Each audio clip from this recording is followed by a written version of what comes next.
Hello दोस्तों, Dalip Hindi short and classes में आपका हार्दिक स्वागत है। दोस्तों, आज की डिक्टेशन दैनिक जागरण की संपादकीय डिक्टेशन है। डिक्टेशन की गति 120 शब्द प्रति मिनट होगी। डिक्टेशन स्टार्ट करते हैं 5 सेकंड बाद। लोक लुभावन वादे। रेवड़ी संस्कृति को लेकर चिंता जताए जाने के बाद भी राजनीतिक दल किस तरह इस संस्कृति को बढ़ावा देने में लगे हुए हैं, इसका ताज़ा उदाहरण है मध्य प्रदेश कांग्रेस की ओर से जारी घोषणा पत्र। इस घोषणा पत्र में किसानों का कर्ज माफ करने के साथ 100 यूनिट तक मुफ्त एवं 200 यूनिट तक आधे मूल्य पर बिजली देने का भी वादा किया गया है। अपने घोषणा पत्र को वचन पत्र की संज्ञा देने वाली कांग्रेस का एक वादा यह भी है कि वह किसानों का बकाया बिजली बिल माफ कर देगी। कांग्रेस ने पुरानी पेंशन योजना लागू करने का वादा करने के साथ यह भी कहा है कि वह आईपीएल की टीम भी बनाने की कोशिश करेगी।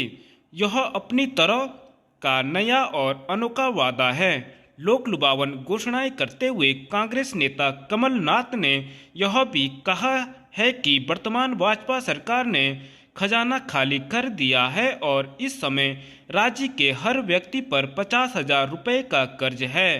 प्रश्न यह है कि यदि मध्य प्रदेश की आर्थिक स्थिति ऐसी है तो फिर कांग्रेस अपने लोक लुभावन वादों को पूरा कैसे करेगी। वास्तव में कोई भी दल इस प्रकार के प्रश्नों का उत्तर देने के लिए तैयार नहीं।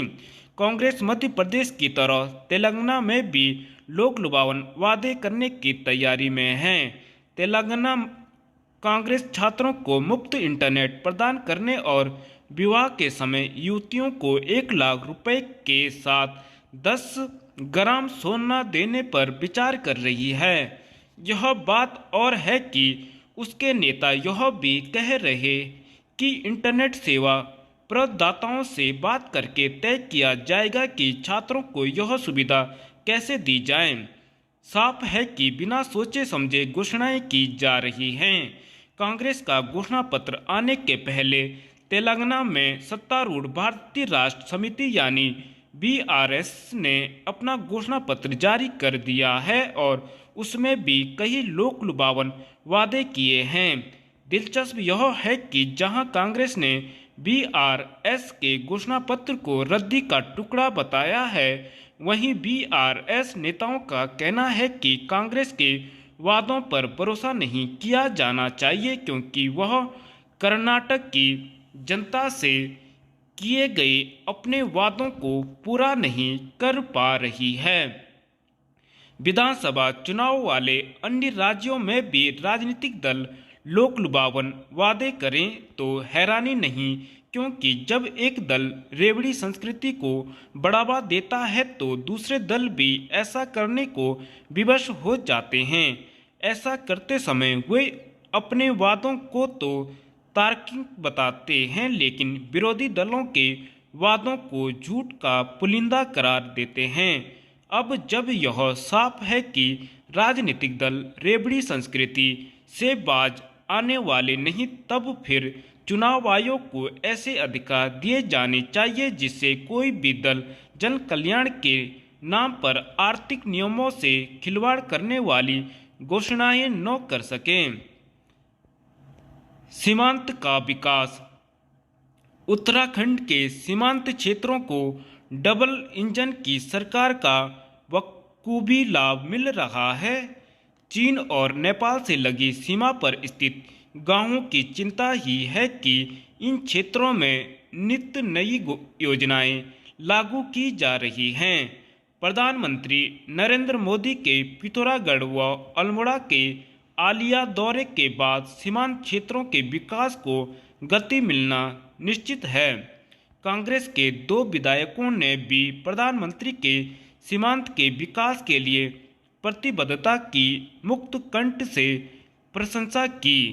अब पलायन निवारण आयोग ने भी वाइब्रेंट विलेज के साथ ही चीन सीमा से 100 किलोमीटर के दायरे में आने वाले 150 गांवों का पलायन और विकास की दृष्टि से सर्वे शुरू किया है।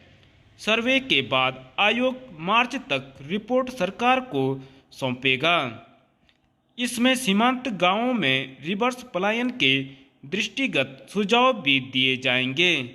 राज्य की 375 किलोमीटर लंबी सीमा चीन से सटी है। आजीविका व मूलभूत सुविधाओं के अभाव में सीमावर्ती गांवों से पलायन हो रहा है। द्वितीय रक्षा पंक्ति कहे जाने वाले इन गांवों से पलायन चिंता का विषय है। केंद्र ने सीमावर्ती गांवों को प्रथम गांव मानते हुए इसी हिसाब से इनके विकास को वाइब्रेंट विलेज कार्यक्रम शुरू किया है। इसमें राज्य के 51 गांव शामिल हैं। साथ ही प्रदेश सरकार ने भी सीमावर्ती गांवों के विकास पर ध्यान केंद्रित किया है। पलायन निवारण आयोग ने उत्तरकाशी के बटवाड़ी विकासखंड के गांवों से सर्वे की शुरुआत की है। इसके बाद चमोली के जोशीमठ और पिथौरागढ़ के मुंशियारी, धारचूला व कनाली छीना विकासखंडों के गांवों का सर्वे होगा। सर्वे में पलायन के कारण क्या हैं, पलायन थामने को क्या हो सकता है, गांवों में मूलभूत सुविधाओं की स्थिति, आजीविका, खेती, बागवानी, पर्यटन समेत अन्य क्षेत्रों में क्या कार्य हो सकते हैं, ऐसे बिंदुओं पर जानकारी ली जा रही है। डबल इंजन के जोर से सीमांत में रौनक लौटेगी, इसकी पूरी उम्मीद है। धन्यवाद।